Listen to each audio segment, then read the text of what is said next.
From Hollywood, Jack Holt in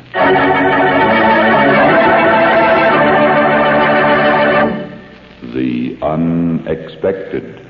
The Unexpected. The Unexpected.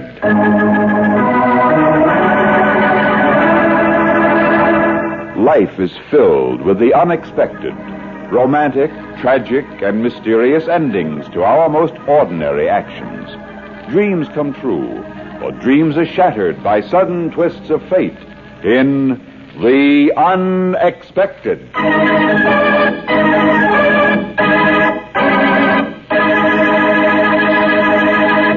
But first, a word from your announcer.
And now, Jack Holt, outstanding screen star in King Champion, a drama of the unexpected.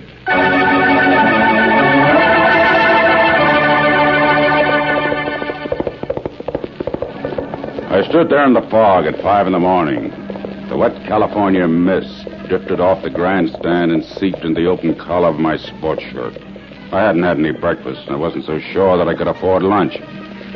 But none of it mattered, not then, because in front of me, on the soft earth of the great oval track, a long, striding thoroughbred was running against time, running and running, stretching his legs out, letting his hooves barely touch the ground. And that beautiful animal was still mine, King Champion, and rightly named. My fingers were tense and trembled a little as the black horse swept by me. I flipped the catch on my second hand of my stopwatch and then looked down at the now still second hand. Then I looked again. I couldn't believe my eyes. Well, how'd we do, Mr. Bailey? Fine, Slim, fine, both of you. 2 seconds better than the track record, that's all. Boy, I knew we were traveling, but I didn't even use a whip. Why, on Saturday, the King will walk away with the race. Won't you, King? Well, call off, Slim. Let's get the blanket on him and cool him out. All right, Mr. Bailey. Boy, you sure were smart to keep the King under wraps this way. He'll pay a good price, and we'll all be in clover again. He's got to pay a good price, Slim. He's got to win. Oh, that tough, Mr. Bailey? That's tough, Slim. It's a $2,000 race. You'll be able to bank it Saturday night. You got my personal guarantee. Mine and the King's. 2,000 won't do it, Slim. There's got to be more, lots more. And it'll have to come out of the Perry Mutuals. Well, you know me, Mr. Bailey. I don't never bet on horse races. It's too crooked a business. But I got a couple of hundred you can lay on the King. Thanks, Slim. I may need it. Now take him along and see that he doesn't cool out too fast. Okay, boss. And Slim. Yeah? I don't want anybody to know about the King's time today. It's got to be a secret. I want him to pay a big price. I got you, Mr. Bailey. Well, Chris Bailey, you old son of a gun, what are you doing out here in the middle of the night?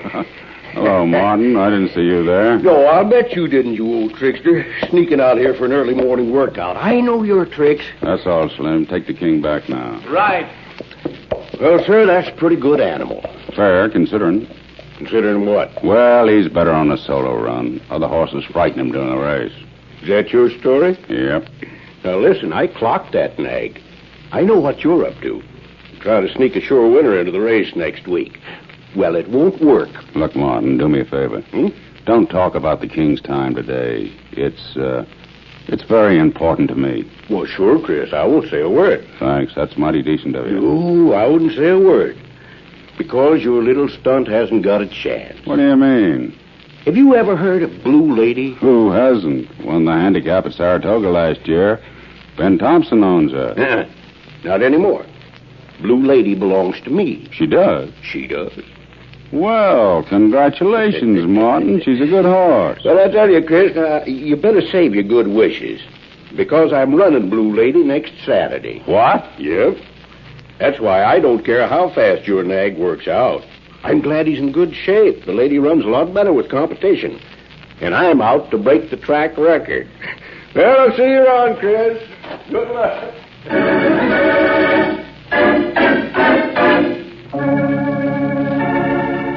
Martin waddled towards the paddock, a fat little man with a broad grin that was almost a smirk. And my hopes of making a killing and saving my stable waddled off with him. Why, I'd begged, borrowed every cent I could lay my hands on, hoping to win enough by betting and collecting that purse to buy myself a fresh start.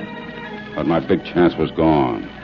Blue Lady was a stake horse, dropping down in class, and no other nag in the race could stand up to her, not even King Champion. I couldn't bet. Not against Blue Lady. I spent a sleepless night. And the next morning, I didn't even feel like having the king work out. Why should he run his great heart out for a race that he couldn't win? You mean you don't want me to take him out today? No, what's the use? Well, you're giving up too easy. The king might whip Blue Lady. It could happen. Sure, but I can't bet borrowed money on him. Not unless he's a sure thing. Well, looks like we're in a spot, Mr. Bailey. And that's when you need a jockey. Someone to bear down on the stretch. What do you mean? Suppose I could... Why? Guarantee a winner. Why, you dirty... I wouldn't let anybody touch that horse of mine. Take it easy. I don't mean anything wrong.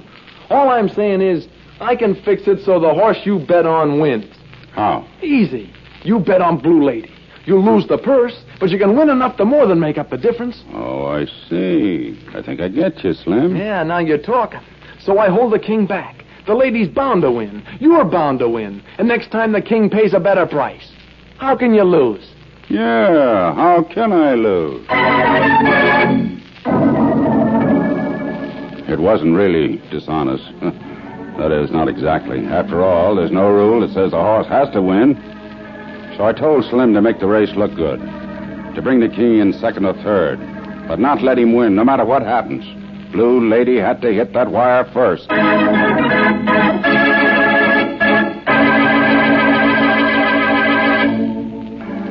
By the time Saturday came, I managed to scrape up $5,000.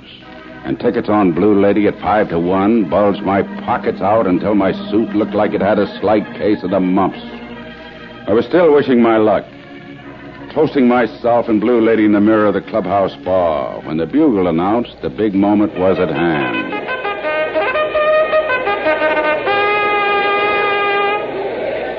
I elbowed my way through the excited crowd and took a stand down by the rail. As Slim rode past on his way to the post, he waved his whip in my direction and shouted, Wish us luck, Mr. Bailey. Wish us both luck. And I saw that everything was going to be all right.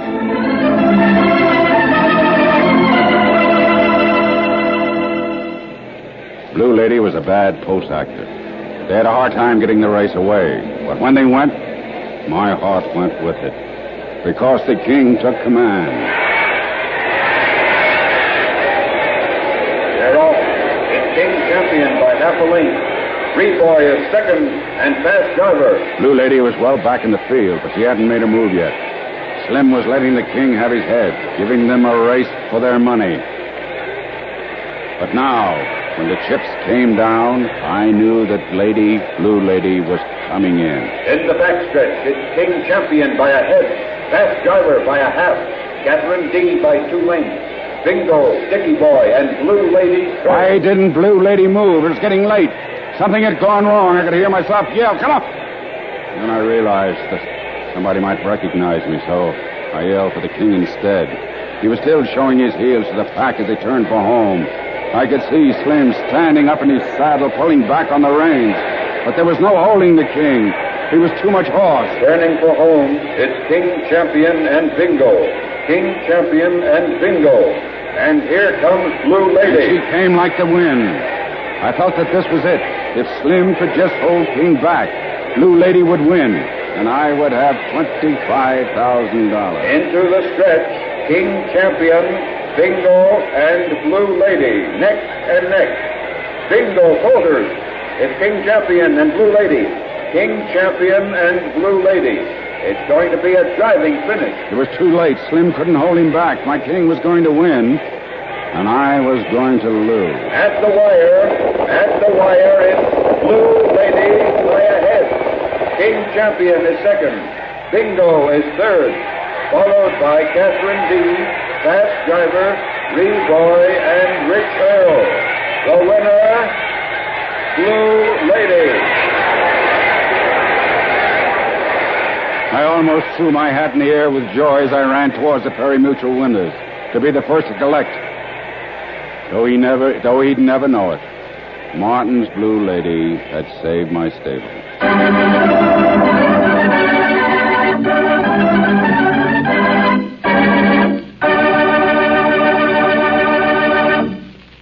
You think the story is over, don't you? But wait. Fate takes a hand. Wait for the unexpected.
And now for the surprising conclusion of King Champion, starring Jack Holt, a Hamilton Whitney production, written by Robert Libet and Frank Burt, and directed by Frank K. Danzig.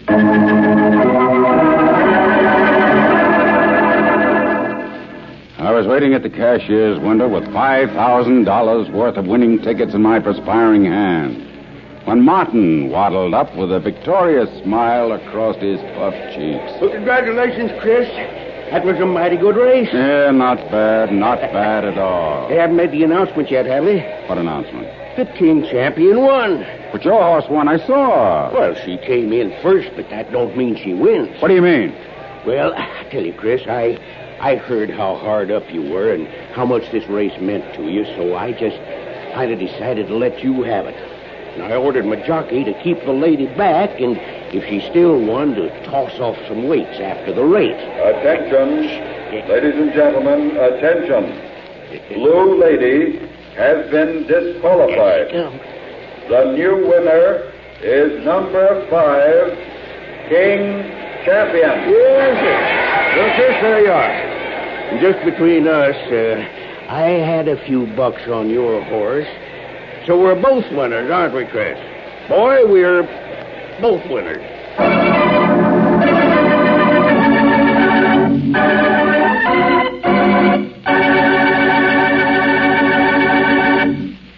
King Champion starred Jack Holt.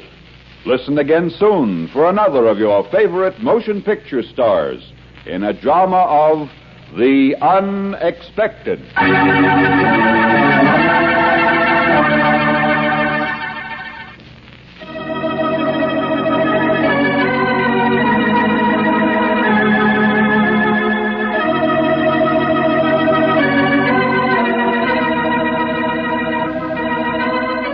This program was transcribed in Hollywood.